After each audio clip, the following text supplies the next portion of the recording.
Next, it is regarding the framework for revival and rehabilitation of micro, small and medium enterprises.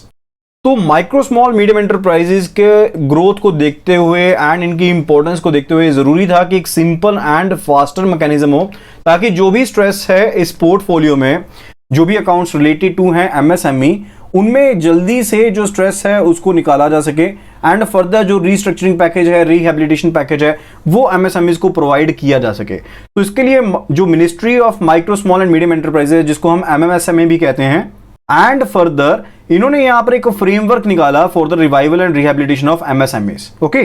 And इसके बाद जो कैप्शन्ड framework था जो दिया गया था रिजर्व बैंक ऑफ इंडिया के द्वारा, तो वहां पर गवर्नमेंट ऑफ इंडिया एंड जो ministry of micro small medium enterprise है,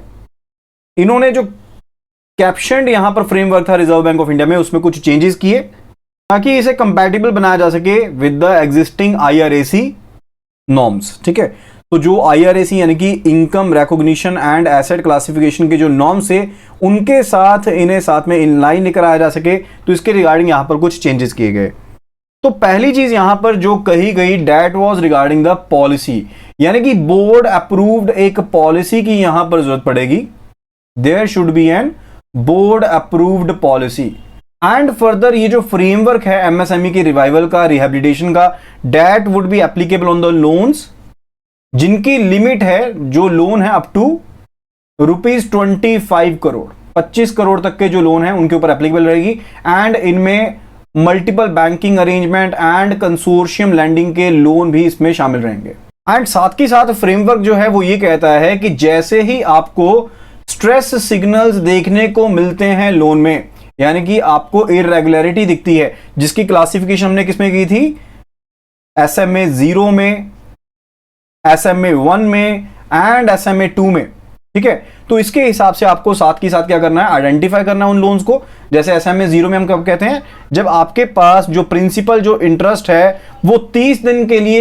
दिन तक के लिए ओवरड्यू, यानी कि 1 से लेकर 30 दिन तक के लिए ओवरड्यू, तो SMA 0 में रहता है। 31st डे से लेकर 60th डे तक अगर ओवरड्यू है तो SMA 1 में रहेगा। अगर 61st डे से लेकर 90 डे तक ओवरड्यू है तो उसे क्लासिफाई किया जाता है SMA 2 में। ठीक है, जब आपको यहां पर सिग्नल देखने शुरू हो जाते हैं, जिसे हम कहते हैं अर्ली वार्निंग सिग्नल्स, EWS, यानी कि अर्ली वार्निंग सिग्नल्स आपको दिखने शुरू हो जाते हैं, तो उसके केस में फर्दर यहां पर कहा गया है कि अगर आपके लोन अमाउंट्स का जो आउटस्टैंडिंग अमाउंट है, एग्रीगेट लोन लिमिट जो है, वो अगर 10 लाख या उससे ज्यादा है, greater than equal to 10 lakh है, तो उसे एक फर्दर कमेटी को भेजना पड़ेगा, विद इन 5 डेज।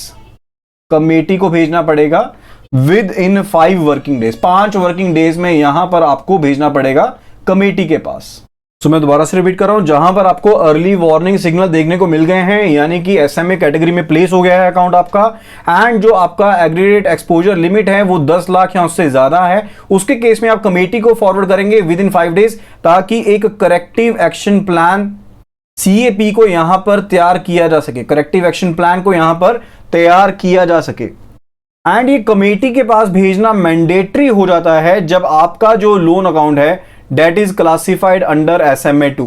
जहां पर आपका जो लोन अकाउंट है वो SMA 2 में शामिल है, वहां पर कमेटी को फॉरवर्ड करना ये जरूरी हो जाता है। एंड जहां पर जो एक्सपोजर लिमिट है, लोन का जो अमाउंट है वो अप टू ₹10 लाख है,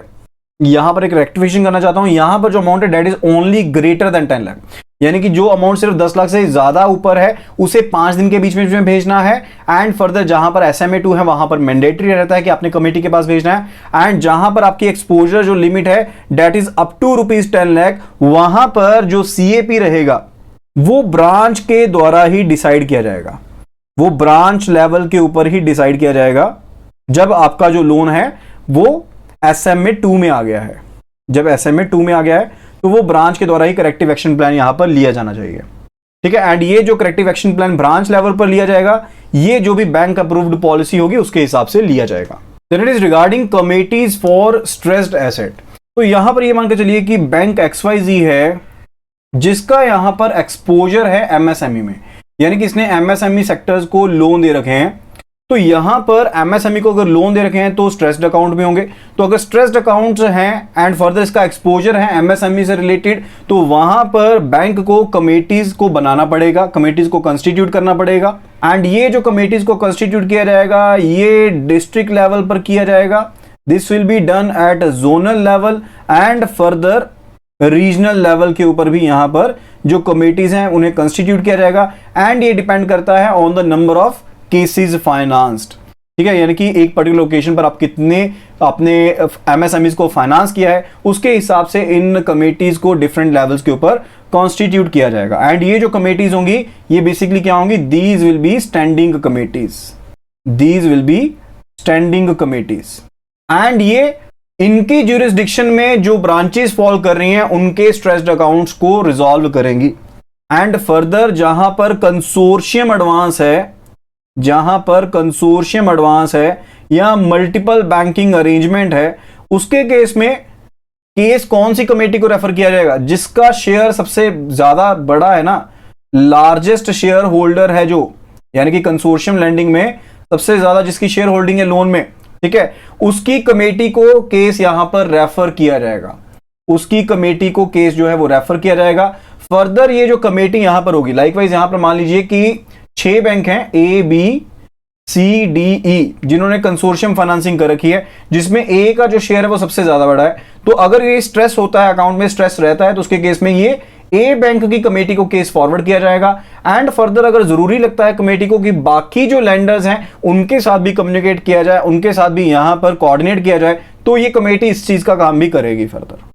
फर्दर बैंक के पास एक duly approved bank board policy होनी चाहिए। बोर्ड के द्वारा जो अप्रूव्ड पॉलिसी है वो यहां पर रहेगी, जिसमें यहां पर कमेटी की जो कंपोजिशन है ना उसके बारे में बताया जाएगा कि कमेटी में कौन कौन मेंबर होंगे, क्या कंपोजिशन होगी, उसके बारे में यहां पर बताया जाएगा। एंड फर्दर कमेटी की जो भी टर्म्स एंड कंडीशंस हैं, किस तरह से इशू के साथ डील करना है, क्या टर्म्स रहेंगी एंड कंडीशंस क्या होंगी, फंक्शंस क्या होंगे, उनके बारे में यहां पर किसमें बताया जाएगा, जो बोर्ड अप्रूव्ड पॉलिसी है उसमें यहां पर बताया जाएगा।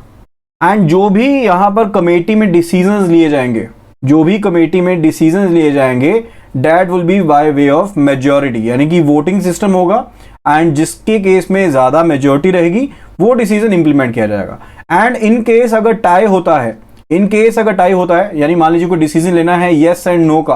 वोट कास्ट किए गए 8 मेंबर है टोटल, 4 यस के रहे 4 नो के रहे, तो उसके केस में जो चेयरपर्सन रहेगा उसके पास कास्टिंग वोट होगा, जहां पर वो अपनी वोट को कास्ट करते हुए डिसीजन ले सकता है। एंड फर्दर जहां पर ये कमेटी, फर्दर जहां पर ये जो कमेटी है ये डिसाइड करती है कि करेक्टिव एक्शन प्लान के थ्रू यहां पर रिकवरी की जानी चाहिए, कि करेक्टिव एक्शन प्लान के थ्रू रिकवरी की जानी चाहिए, तो जो भी रूल्स एंड रेगुलेशंस हैं बैंक अप्रूव्ड बोर्ड पॉलिसी में उनके तहत इनको रिजॉल्व किया जाएगा, उनके तहत इन्हें रिजॉल्व किया जाएगा। बट यहां पर एक चीज ध्यान में रखने वाली है कि जो बोर्ड पॉलिसी भी है वो भी यहां पर जो भी गाइडलाइंस दी गई हैं, जो भी स्टैट्यूटरी रिक्वायरमेंट्स दी गई हैं आरबीआई के द्वारा, उनको ध्यान में रखते हुए ही बोर्ड पॉलिसी को फॉर्मुलेट किया जाता है। Next is regarding the committee for a corrective action plan. तो जहां पर भी जो लेंडर है उसने कोई एमएसएमई का ऐसा एक्सपोजर आइडेंटिफाई किया जो कौन सी कैटेगरी में आ गया, एसएमए की, स्पेशल मेंशन अकाउंट की कैटेगरी 2 में आ गया, यानी कि जहां पर जो आपका इरेगुलरिटी है that is between 61st day to 90th day, and आपका एक्सपोजर जो है उसमें वो कितना है, अबव ₹10 लाख है, 10 लाख से ज्यादा है, ठीक है, तो उसके केस में करेक्टिव एक्शन प्लान के लिए कमेटी में ये फॉरवर्ड कर दिया जाएगा। तो वहां पर जहां पर स्टेटस ऑफ अकाउंट SMA 2 है एंड जो आपका एक्सपोजर है वो 10 लाख से ज्यादा है, वहां पर जो अकाउंट है वो कमेटी में भेज दिया जाएगा करेक्टिव एक्शन प्लान के लिए। एंड फर्दर जहां पर मल्टीपल बैंकिंग अरेंजमेंट है, यानी कि हम बात करें कंसोर्शियम लैंडिंग की बात करें, मल्टीपल बैंकिंग अरेंजमेंट है या फिर कंसोर्शियम लैंडिंग है, एंड एग्रीगेट लोन लिमिट जो है that is above 10 lakh, aggregate loan limit जो है वो 10 लाख से ज्यादा है,